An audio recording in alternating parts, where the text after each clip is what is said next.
Hi, welcome back to Mimetic Theory 101.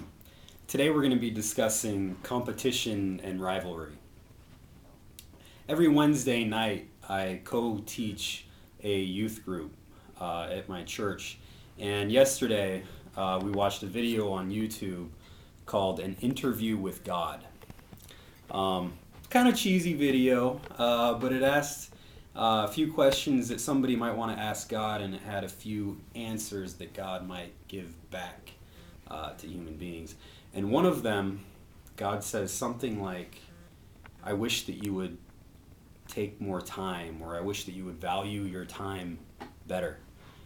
And it led us into a discussion about time management, obviously. And one of the members of our group said that she has no time, that she's overscheduled, that there is all of this pressure on her to be the best, both academically and athletically. And all of this pressure means that she doesn't have time to do what she thinks is important, which is spend time with her parents. And the thing is that we live in a culture that tends to breed competition, that tends to breed rivalry among people. You have to be the best. When you're in high school, you have to be the best student. You have to be at the top of your class. If you're in sports, you have to be the best at your sport. And when there's so much pressure to do this, it means you don't have time to spend with your family and your friends, yes, but it also means that you're automatically in competition with someone else to be the best. So it breeds this competition and this rivalry. Somebody has to lose, and so people are butting heads. The Bible has this phrase that it uses to describe a way that the Israelites acted. It called them a stiff-necked people.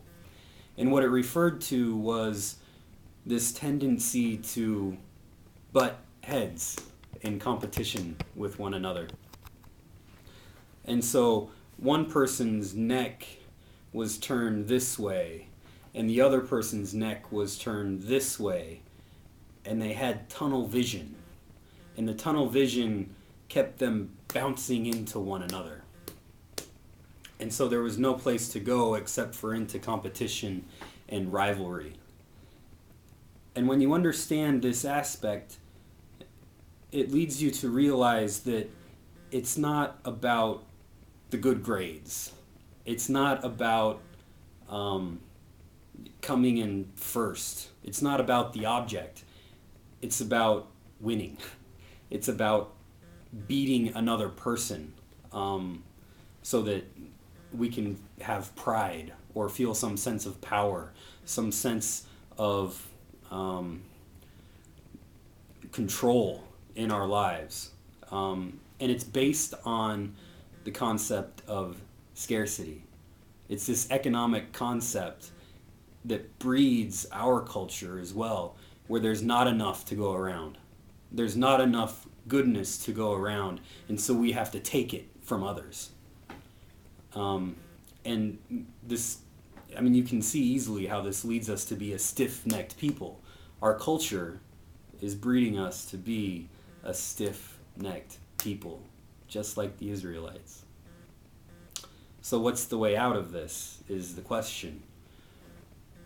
Once you realize the problem, once the Bible realizes the problem of being a stiff-necked people, it goes through this process of doing the very painful job of this, of moving our heads forward so that we're not stiff-necked anymore, but we don't have tunnel vision, and that we're not constantly running up against the other.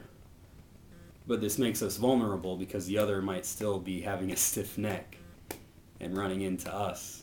And what it means, once our necks aren't stiff anymore, what it means is that we acknowledge the goodness that is in the world, the radical abundance as opposed to the scarcity that's in the world, the love that we are given and that we can give to others. And what this means is while our necks are floppy and the other ones are stiff and running up against us, is that you react in a completely different way than competition, but in forgiveness. This is the radical abundance, the radical goodness that God tries to bring us into throughout the Bible. So, I hope that you will join me next time for Mimetic Theory 101. Bye-bye.